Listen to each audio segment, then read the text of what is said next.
चलिए बच्चों, अब हम पढ़ते हैं आज वर्ण विचार।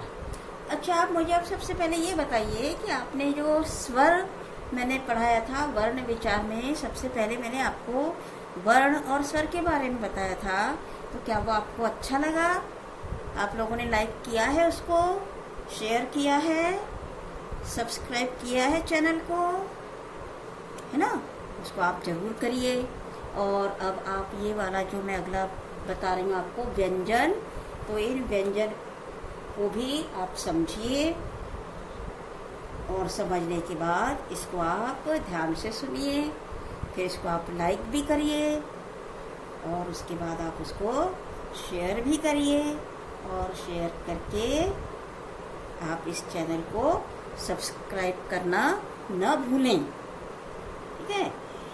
देखिए, अब व्यंजन होते हैं 33। मैंने आपको पहले वीडियो में बताया था ना कि व्यंजन कितने होते हैं, 33। अब वो 33 व्यंजन कैसे होते हैं, तो वो देखिए, व्यंजन के प्रकार होते हैं 3। ठीक है? 2 प्रकार व्यंजन के प्रकार होते हैं 2। कौन से? एक होते हैं वर्गीय व्यंजन और दूसरे होते हैं अवर्गीय व्यंजन।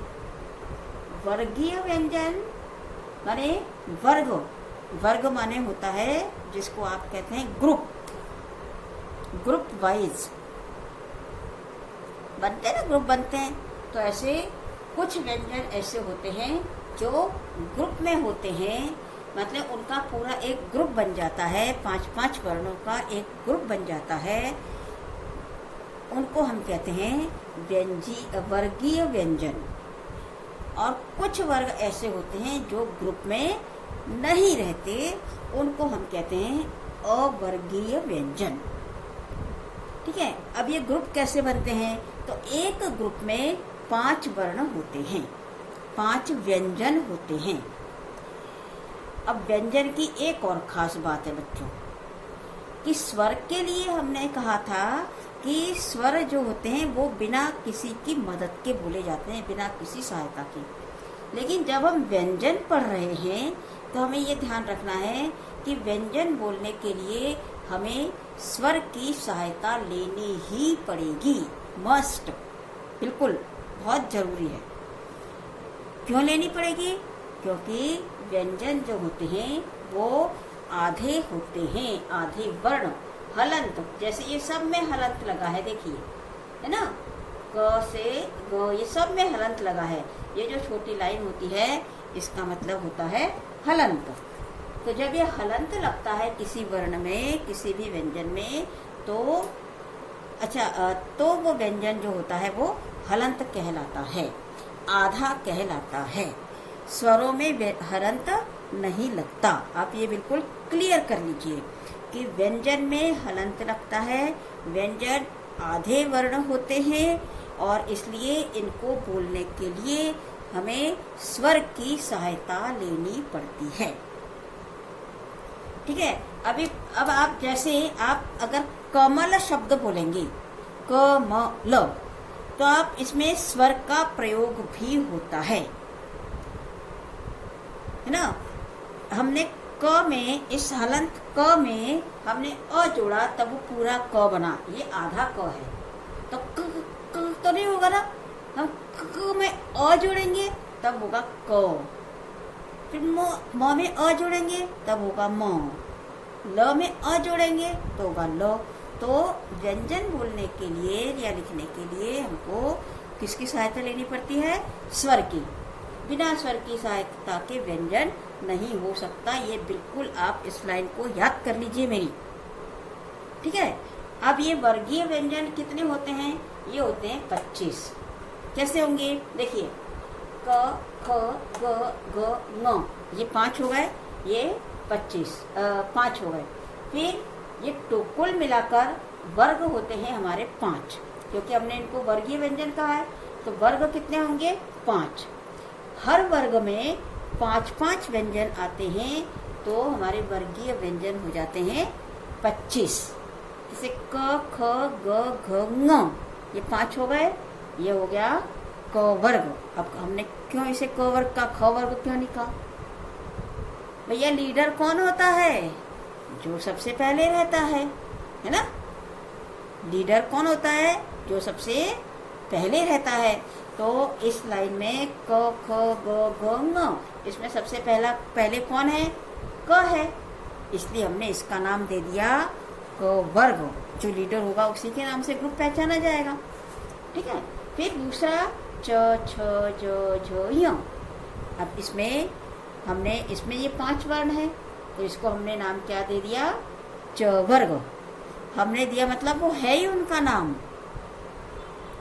ठीक है। क वर्ग, च वर्ग, ट ठ ड ढ न में 5 वर्ण मिलकर ट वर्ग, त थ द ध न में 5 व्यंजन है ये, तो ये त वर्ग हो गया।